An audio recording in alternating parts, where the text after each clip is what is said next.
재밌는 교리교실.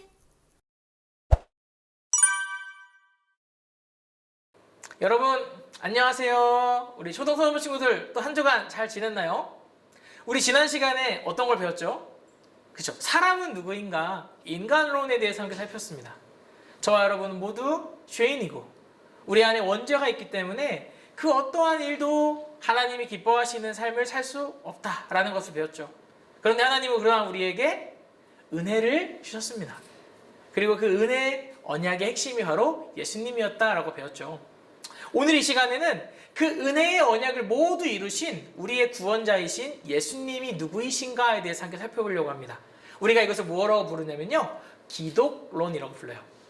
기독교 할 때 그 기독, 이게 그리스도라고 하는 뜻이에요. 우리가 오늘 예수 그리스도께서 누구이신가에 대해서 함께 배워보고자 합니다. 첫 번째로 함께 볼 것은요, 우리 예수님의 이름, 여러분 모두 이름의 뜻이 있죠. 각자 부모님이 이름의 의미를 가지고 여러분의 이름을 지어주셨을 겁니다. 근데요, 예수님의 이름에도요 굉장한 의미가 있어요. 먼저 예수님의 이름을 함께 살펴보겠습니다. 첫 번째로 방금 얘기했던 예수님, 예수라고 하는 이름이 등장합니다. 근데요, 신약 성경에는 예수라고 등장하는데요, 사실은 구약에 이미 예수님과 똑같은 이름들이 등장해요. 우리가 잘 알고 있는 여호수아, 그리고 예수아, 그리고 호세아 같은 이름들이 등장합니다. 이 명칭은요, 구원하다라고 하는 의미를 가져요. 그러니까 이 이름은요, 구원자라고 하는 뜻이에요. 우리 예수님의 이름이 예수인 이유는 그분이 이 땅을 구원하시기 위해서 오신 하나님의 아들이다라는 뜻이죠. 자, 우리가 예수님을 이야기하면 똑같이 그 다음에 이어서 나오는 이름이 무엇이죠? 그렇습니다. 바로 그리스도라고 하는 이름이에요. 그래서 우리가 예수님을 예수 그리스도 이렇게 부르죠. 자, 그리스도라고 하는 이름도요, 사실은 이미 구약에 등장하고 있어요. 구약에는요, 메시아라고 하는 그러한 단어들이 등장하는데요, 이거는요, 기름을 붓다.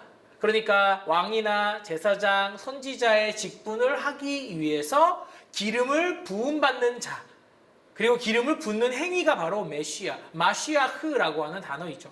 이 마시아흐가 어때요? 신약에서는 그리스도라고 하는 이름으로 바뀐 거예요. 자, 그럼 여러분, 예수 그리스도, 우리의 구주이신 예수님의 이름의 뜻은 무엇일까요? 그분은 기름 부음 받으신 우리의 구원자라는 뜻입니다. 자, 우리가 그 다음에 넘어가 볼게요. 우리가 이제 예수 그리스도라고 하는 이름에 대해서 함께 배웠습니다. 이제 우리가 예수님을 부를 때도 우리 예수님의 이름이 이런 이름이구나 라는 것을 알게 됐어요. 자, 그런데 성경은요, 그렇게 구원자요, 기름 부음 받은 자로 이 땅에 오신 예수님이 신성과 인성을 모두 가지셨다라고 가르칩니다. 조금 어려울 수 있어요. 근데 여러분, 우리 하나바이블 이번 학기 쭉 배우면서 아마 여러분 배웠을 거예요. 예수님은 신성과 인성을 모두 취하셨다. 이 내용 배웠을 겁니다. 자, 목사님 쉽게 설명해 줄게요. 예수님에게는요, 신성이 있습니다. 이건 저와 여러분에게는 없는 거예요. 왜냐하면 예수님은 성부, 성자, 성령, 무엇이에요? 삼위 하나님 가운데 2위이신 성자 하나님이십니다. 그래서요, 예수님은 100% 하나님이세요. 그런데 그 예수님께서 어때요? 예수님은 하나님이시니까 죄를 지으실 수 있을까요? 없겠죠.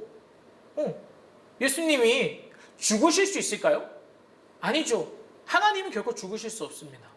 그런데요, 그 예수님이 우리의 죄를 위해 대신 죽으시고 우리의 죄를 모두 짊어지시기 위해서 이 땅에 오셨어요. 무엇으로 오셨을까요? 신의 모습으로 오셨을까요? 막 우리가 볼 수 없는 그 찬란한 빛을 가지고 오셨을까요? 아니에요. 여러분과 똑같이, 여러분의 어린 시절과 똑같이 엄마 배에서 응애응애하고 태어나는 갓난아기로 태어나셨습니다. 우리가 이걸 무엇이라고 부르냐면 예수님이 인성을 가지셨다라고 얘기해요.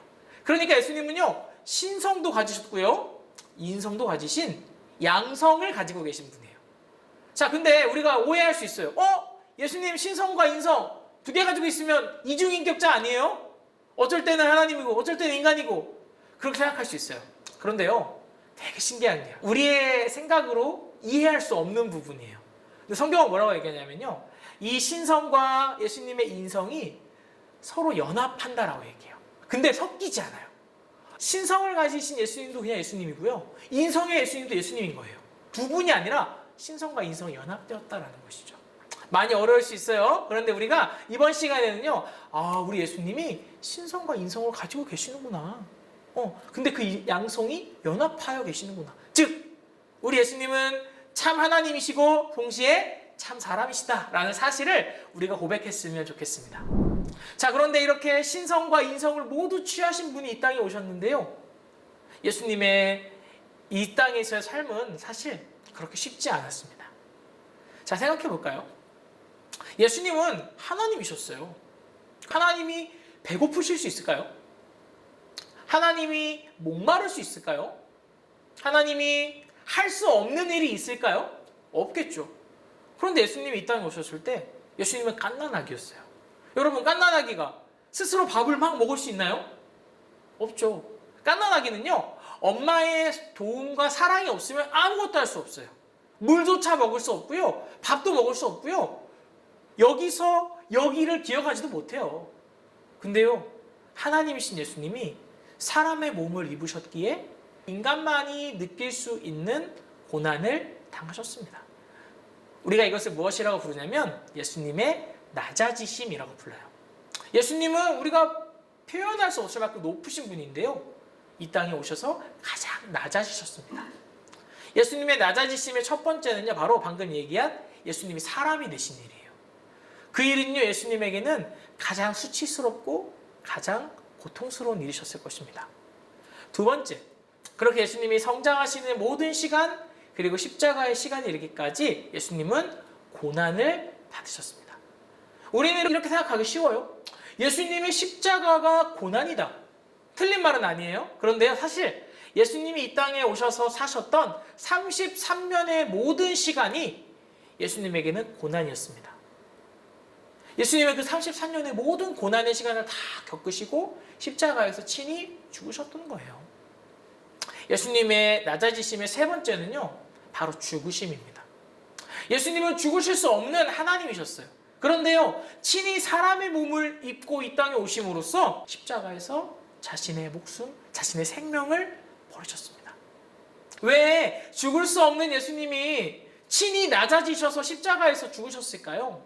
바로 저와 여러분의 죄를 대신 짊어지시고 우리를 구원하시기 위하였습니다. 그렇기 때문에 예수님의 죽으심을 우리는 대속적 죽음이라고 이야기해요.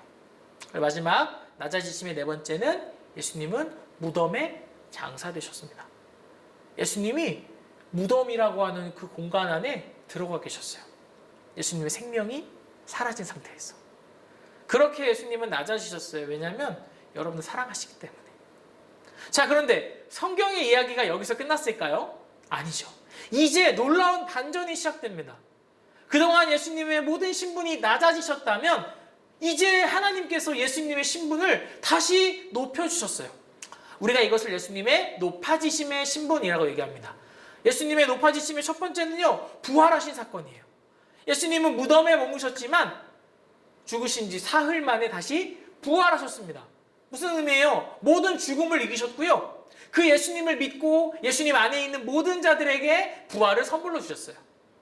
자, 두 번째, 예수님의 높아지심의 두 번째는 하늘로 올라가심, 즉 승천입니다. 예수님은 이 땅에 계속 계시지 않았어요.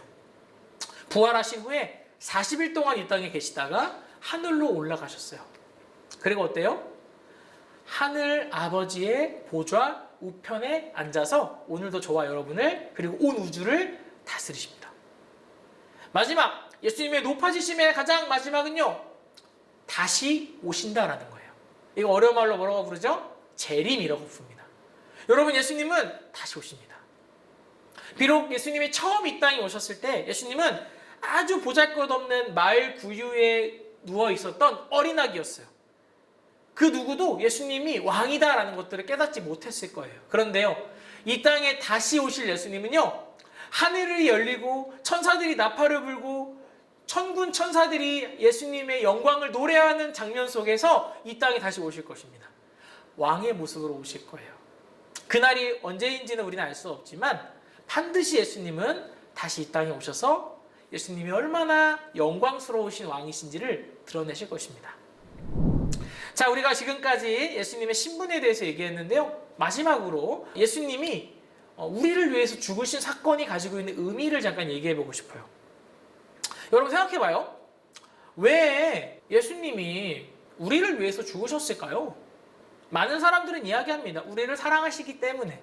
맞아요. 그런데요, 사실 그것보다 더 먼저 있었던 일이 있었어요. 그건 뭐냐면 하나님이요, 그렇게 예수님을 십자가에 내어주시기까지 해서 저와 여러분을 구원하시기를 기뻐하셨기 때문이에요. 하나님이 그 일을 기뻐하셨어요. 그래서 예수님으로 하여금 그 십자가를 지게 하셨던 거예요. 그래서 어때요? 저와 여러분의 죄가 용서받고 하나님께 사랑받는 자가 될 수 있었다라는 거예요. 자, 근데 여러분 생각해봐요. 어떤 사람들이 이렇게 얘기합니다. 맞아요. 예수님이 우리를 사랑하셨어요. 근데요, 예수님은 모든 사람을 위해서 죽으신 거 아니에요? 예수님 모든 사람을 위해 이 땅에 오신 거 아니에요? 라고 얘기하기도 해요. 근데 성경은 뭐라고 얘기하냐면요, 제사장으로 이 땅에 오신 예수님은요, 모든 사람을 위해서 죽으신 게 아니라 하나님이 구원하시기로 예정하신, 즉 하나님이 구원하기로 결심하신 사람들, 즉 선택받은 사람들을 위해서 죽으셨다라고 이야기하고 있어요.